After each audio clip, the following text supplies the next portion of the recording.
taking some of this micellar water and I want to take it like in the corner like this. I'm literally making watercolors. Ah!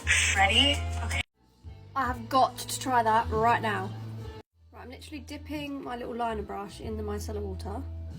Okay. Then I'm taking this Beauty Bay Bright Matte palette and I'm going to use the pink. And I'm just going to do it in the corner.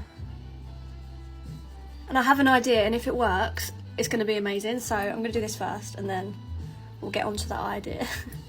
Okay, right, I'm just going to mix. Okay, ready? Moment of truth. Shut up. Oh my god. Oh, that was bad. But oh my god, it works. It works so well. Oh my god. If you do this though, be careful because it kind of ruins the eyeshadow, so just do like the little corner. Like if you don't have water activated liners, do this. This works so well. Oh wow.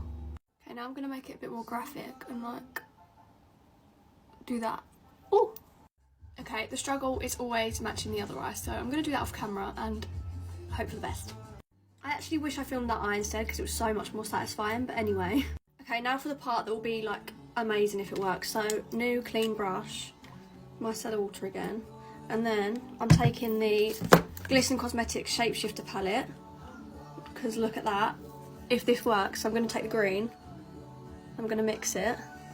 Okay, I can tell this isn't going to work as well because the product's a bit too chunky, but I'm still going to try. I feel like I can make it work.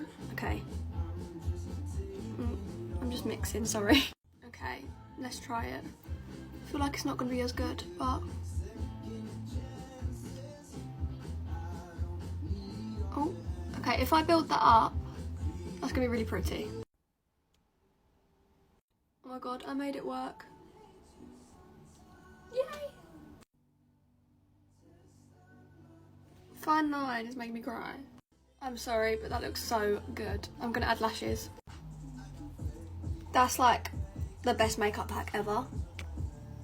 I'm sorry, that looks so good. Oh my god, obsessed.